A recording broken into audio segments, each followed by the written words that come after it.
36 बहुएं। आपने देखा होगा कि बहुत सारे लोग बहुत सारी चीज़ों में अच्छे होते हैं। अरे अच्छे क्या, बेस्ट होते हैं, ऐसा कहे तो भी गलत नहीं होगा। हमारी मीनाक्षी भी कुछ उन्हीं लोगों में से थी जो हर काम में संपूर्ण थी। उसके ससुराल में उसका बड़ा नाम था। चाहे वो खाना बनाने की बात हो, सिलाई कढ़ाई बुनाई हो, या फिर किसी और काम की बात हो, वो सब में आगे रहती। मीनाक्षी के 2 बेटे थे, प्रकाश और मल्हार। इसलिए उसकी इच्छा थी कि उसकी दोनों बहुएं भी बिल्कुल उसके जैसी हो। लेकिन जब बड़े बेटे की शादी हुई तो हिना के गुण कुछ अलग थे। अरे हिना बहू, आज तेरी पहली रसोई थी और आज ही तूने दूध की बर्बादी कर दी। सॉरी माँ जी, वो मेरा ध्यान नहीं रहा और दूध उबल गया। मैं अभी साफ कर देती हूँ। ऐसा कैसे ध्यान नहीं था तुम्हारा? अरे नई बहुएं घर में आकर पूरे घर को संभाल लेती है और तुमने तो आकर पहले ही रसोई में नुकसान कर दिया। मैं आगे से ध्यान रखूंगी माँ जी। और ये क्या बनाया है? वो आपने कहा था ना माँ जी कि आज मेरी पहली रसोई है तो कुछ अच्छा सा बनाओ। हाँ तो दूध तो तुमने खराब कर दिया, मतलब मीठा तो बनने से रहा। और ये जो तुमने आलू मटर की सब्जी बनाई है वो भी आधी कच्ची है। अरे क्या कर रही थी इतनी देर से तुम रसोई में? वो माँ जी मैं, लगता है जैसा मैंने सोचा था वैसी तुम बिल्कुल नहीं हो। तुम्हें पता है मैं खाना बनाती थी ना तब तो आस पड़ोस के लोगों के घरों तक खुशबू आती थी। आजकल की लड़कियां तो फोन देखकर ही सब सीख जाती हैं। ऐसे मैं तुम्हें 36 बहुएं दिखा सकती हूँ जो घर की रसोई को ऐसे संभालती है जैसे तुम घर घर खेलती थी बचपन में। कहो दिखाओ। नहीं माँ जी, मैं कोशिश करूँगी कि अब से सब कुछ ध्यान से और अच्छे से करूँ। हाँ वो तो तुम्हें करना ही पड़ेगा, वरना मेरा नाम तो मिट्टी में मिल जाएगा। जी माँ जी। हिना दिल की बात साफ थी, लेकिन उससे काम में हर वक्त कोई ना कोई गलती तो होती ही रहती थी, जिसके चलते मीनाक्षी के ताने कभी खत्म होने का नाम ही नहीं लेते थे। अरे आप क्या तोड़ दिया हिना? वो माँ जी, मुझसे कांच का बॉल टूट गया, सॉरी। हे भगवान, जब से घर में आई है तब से इतनी चीजें तोड़ चुकी है कि इसमें किसी और का नया घर बस जाता। कभी कभी तो मुझे लगता है तुम ये सब जानबूझकर करती हो, है ना? नहीं नहीं माँ जी, वो मुझसे पता नहीं क्यों ये सब गलतियाँ हो जाती हैं। मैं कुछ भी जानबूझकर नहीं करती हूँ। तुम्हें पता है मैं तुम्हें ऐसी 36 बहुएं दिखा सकती हूँ जो आंख बंद करके काम करती है, फिर भी मजाल है जो एक गिलास टूट जाए। पता नहीं मेरे नसीब में ही ऐसी तोड़ फोड़ वाली बहू क्यों लिखी थी। सॉरी माँ जी, आगे से मैं ध्यान रखूंगी। तुम्हारी शादी को 1 साल हो गया है, अब तक तुम रसोई संभाल नहीं पाई हो। अब मैं तुम्हें घर की जिम्मेदारी कैसे दे दूं? हाँ, घर का राशन, घर की सब्जियां, सिलाई, इतना कुछ है, वो कब सीखोगी? माँ जी मैं धीरे धीरे सब कुछ सीख जाऊंगी। इस जन्म में तो मुश्किल है भाई तुमसे कुछ भी होना। अगले जन्म में मैं नहीं चाहती कि तुम मेरे घर की बहू बनो। सॉरी माँ जी। बस अंग्रेज चले गए और ये सॉरी छोड़ गए। जब देखो सारी माँ जी करती रहती है। चल अब ये कांच के टुकड़े साफ कर फटाफट। हिना की शादी को 1 साल हो चुका था, लेकिन अभी तक उसने अपनी सास के मन में अपने लिए जगह नहीं बनाई थी। बनाती भी कैसे? आखिर मीनाक्षी ऐसी 36 बहुओं को जो जानती थी, जो हिना से काम में और हुनर में 10 गुना बेहतर थी। तुम्हें कहा था ना कि तकिए के कवर सिल देना। ये क्या किया है? ना सही ढंग से सिलाए, ना कोई डिजाइन, ना कोई फूल पत्ती बनाई है। ये ऐसे कवर बिछाएंगे हम घर में? माँ जी मैंने अभी अभी सिलाई सीखी है, कुछ वक्त में सीख जाऊंगी मैं। अरे क्यों डांट रही है मीनाक्षी बहू को? अभी अभी तो उसने सिलाई करना सीखा है, उस हिसाब से तो ये काफ़ी अच्छा है। अरे देवकी, मैं तुझे ऐसी 36 बहुएं दिखा सकती हूँ जिन्होंने अभी अभी सिलाई सीखी है और इतनी बढ़िया ड्रेस बनाती है कि पूछो ही मत। लेकिन एक ये है, शादी के इतने साल बाद भी एक तकिए का कवर बनाना नहीं आया। बोलो, मैं जब सिलाई करती थी ना तब बड़े बड़े डिज़ाइनर पीछे हट जाते थे। हाँ लेकिन ये भी इतना बुरा नहीं है मीनाक्षी। बुरा नहीं है? अरे बहुत बुरा है ये। ऐसे कवर तो मैं झाड़ू पोछे में भी इस्तेमाल ना करूं। सॉरी माँ जी, मैं फिर से बना देती हूँ। अरे रहने दे, मैं खुद ही सिल दूंगी। तुझसे ये सब होने से रहा। तू तो बस सॉरी बोल, वही आता है तुझे, और कुछ नहीं। हे भगवान, एक बहू तो किसी काम की नहीं है। मेरे मल्हार की बहू मुझे ऐसी देना कि जिसे देखकर ही लोग जल जाए। बड़े बेटे प्रकाश की शादी के बाद अब मल्हार की बारी थी शादी की, जहां एक तरफ मीनाक्षी ऐसी बहू ढूंढ रही थी जो उसकी हर इच्छा को पूरी कर सके, वहीं हमारे मल्हार ने तो अपने लिए दुल्हनिया ढूंढ भी ली थी। ये रहा तुम्हारा गाजर का हलवा, ये लो। तुमने बनाया है? हाँ, कैसे बनाया? अरे ये तो सच में बहुत अच्छा है, क्या स्वाद है इसका। तुम तो ऐसे कह रहे हो जैसे आज से पहले तुमने कभी गाजर का हलवा खाया ना हो। अरे खाया तो बहुत बार है, लेकिन इतना स्वाद नहीं खाया। मेरी भाभी है ना, थोड़ी भोली है। उनसे कुछ ना कुछ गलती होती रहती है, कभी कुछ ज़्यादा पड़ जाता है, कभी कुछ कम। अच्छा तो कोई बात नहीं, शादी के बाद मैं तुम्हारे लिए खाना बना दिया करूँगी और तुम्हारी भाभी को भी आराम मिल जाएगा। अरे उन्हें आराम नहीं मिलने वाला, जब देखो तब माँ उन्हें कुछ न कुछ सिखाती रहती है। और इसीलिए हमेशा वो डांट भी खाती रहती हैं। अरे ऐसा है तो तुम्हें लगता है कि तुम्हारी माँ मुझे पसंद करेगी? हाँ हाँ बिल्कुल करेंगी, उन्हें ऐसी बहू चाहिए जो उनकी तरह हर काम में होशियार हो। अरे ये क्या बात हुई, हर कोई हर काम में होशियार नहीं हो सकता है मल्हार।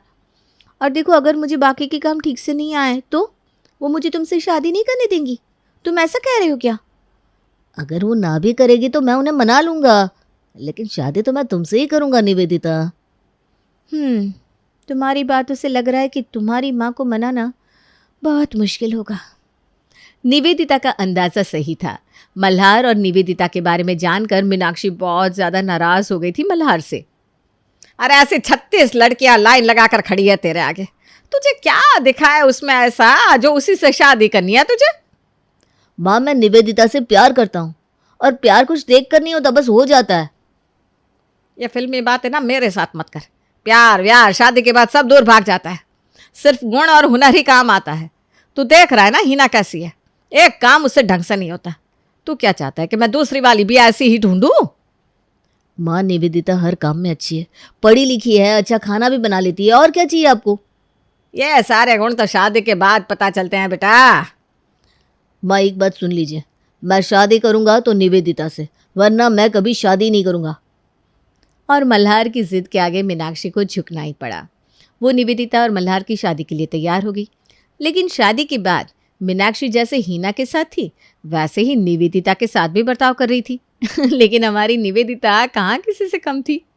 मल्हार तो कह रहा था कि तुम बहुत अच्छा खाना बना लेती हो, तो चलो आज बना दो, फिर देखते हैं कितना अच्छा खाना बनाती हो तुम।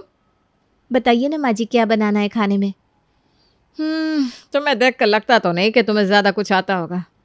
वैसे जो भी आता है बना दो, और क्या।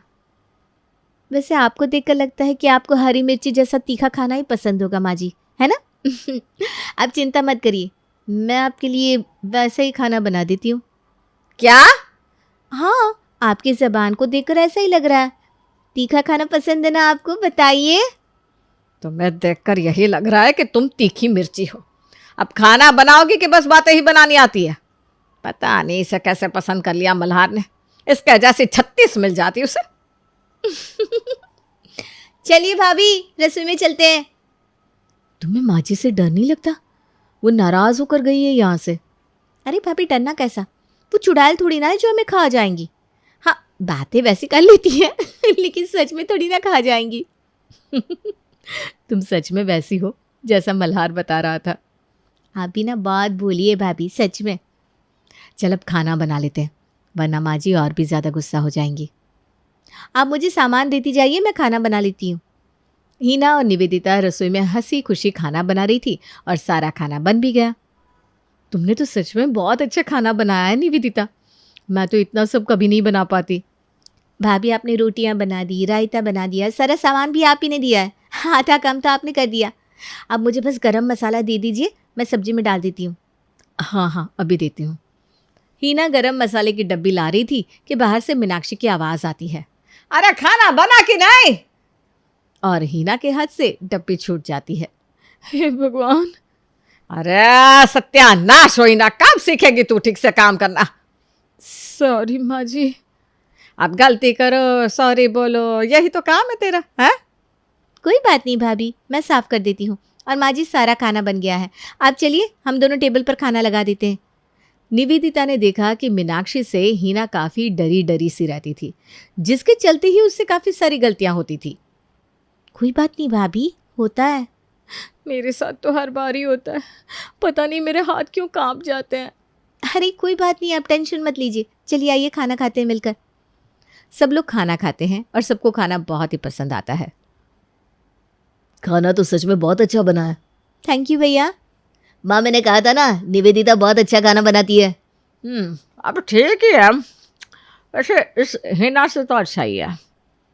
माँ जी, भाभी ने मेरी बहुत मदद की है सच में। वो अपनी मदद कर ले, वही बड़ी बात है।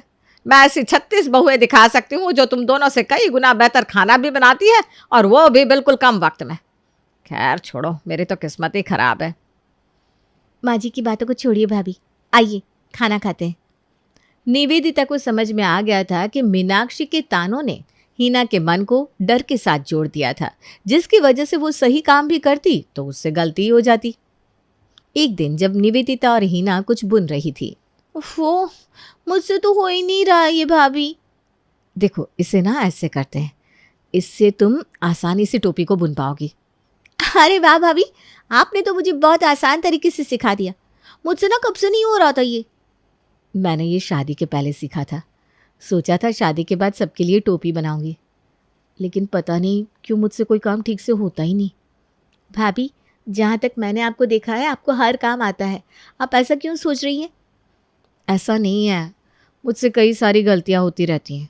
किसी भी काम को मैं ठीक से नहीं कर सकती हूँ, तभी तो माँ जी मुझसे हमेशा ही नाराज़ रहती हैं। भाभी, माँ जी को तो खुद के अलावा और कोई भी सही नहीं लगता, लेकिन आप बहुत अच्छी हैं हर काम में। बस आपके अंदर का जो डर है ना, उस वजह से आपसे गलतियाँ होती है। एक बार आप अपने आप पर भरोसा करके देखिए, सब कुछ आसान हो जाएगा। लेकिन माँ जी का क्या? ऐसा कोई नहीं है जो दुनिया में परफेक्ट है भाभी। अरे मैं तुम दोनों को ऐसी 36 बहुएं दिखा सकती हूँ जो हर काम में होशियार हैं और परफेक्ट भी हैं। ठीक है, अगर ऐसी बात है तो दिखाइए। चलिए 36 नहीं, बस कोई एक आधी दिखा दीजिए जो हर काम में परफेक्ट हो। चलिए हम दोनों चलते हैं आपके साथ। हैं? अरे ये अगली गली वाली सुषमा की बहू बिल्कुल परफेक्ट है। अच्छा, उससे तो साउथ इंडियन खाना ही बनाना आता है और कुछ नहीं, है ना? अरे वो हमारे पड़ोस की मिश्राइन की बहू को देख लो। अच्छा, आपको पता है कल वो अपनी सास को गाली दे रही थी। ऐसी बहू चलेगी ना आपको? अरे वो हमारी मौसी की बहू ज्योति, उसे ही देख लो कितनी अच्छी है। भाभी, ये तो वही है ना जिसने अगली बार हलवे में नमक डाल दिया था। अरे वो क्या हुआ, नहीं मिल रही आपको 36 बहुएं? मिलेंगी भी नहीं माँ जी, क्योंकि हर इंसान के अंदर कोई ना कोई कमी होती ही है। आपने हिना भाभी को इतना सुनाया है कि उनके अंदर डर ही बैठ गया है कि सच में उनसे कोई काम नहीं होगा। वो खुद पे विश्वास ही नहीं करना चाहती हैं, जबकि आपको पता है कि उन्हें सच में सब कुछ आता है। वो अच्छा खाना भी बना लेती है और सिलाई बुनाई कढ़ाई मेहंदी सब कुछ उन्हें आता है। लेकिन आपने कभी उनकी खूबी को देखा ही नहीं, बस उनकी कमियों को देखा, जिससे आज उनके अंदर आत्मविश्वास की कमी हो गई है। ये जो आप कहती रहती है ना 36 बहुएं 36 बहुएं, वो सब मिलकर भी आपकी हिना बहू के आगे फीकी पड़ जाएंगी माँ जी। आज तुम्हारी बातें सुनकर मुझे याद आ रहा है कि मेरी सास मुझे हमेशा प्रोत्साहन करती रहती थी, हमेशा मेरी तारीफ करती थी, जिससे मुझे लगता था कि मैं अच्छा काम करती हूँ, इसलिए वो ये सब कहती है। लेकिन आज मुझे पता चल रहा है कि वो मेरे आत्मविश्वास को मजबूत करने के लिए ये सब करती थी। लेकिन मैं उस आत्मविश्वास को घमंड बना बैठी और ख़ुद को ही सबसे बड़ा समझने लगी।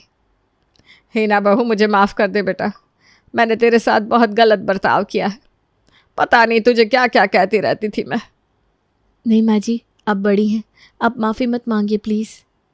अब पुरानी बातों को यहीं छोड़ देते हैं और आज से एक नई शुरुआत करते हैं मिलकर। निवेदिता की बातों को सुनकर मीनाक्षी को एहसास हुआ कि उससे आज तक कितनी गलतियां हुई हैं, लेकिन उसने अपनी गलतियों को सुधारने का प्रण ले लिया। हिना, निवेदिता, यहाँ आओ दोनों। जी माँ जी। ये लो, ये तुम दोनों के लिए शगुन। अरे पर ये किस लिए माँ जी? अरे मेरी दोनों बहुओं ने आज इतना बेहतरीन खाना बनाया है, आस पड़ोस वाली तो खुशबू से ही तुम दोनों की तारीफ कर रहे थे। मैंने आज तक तुम दोनों के साथ जितना भी गलत सुलूक किया है, आज से मैं उस हर एक गलती को सुधारूंगी। ओहो माँ, क्या बात है, कुछ शगुन हमें भी दे दो। चुप कर, ये बस मेरी दोनों परफेक्ट बहुओं के लिए है, इनके आगे तो 36 बहुएं भी फेल है।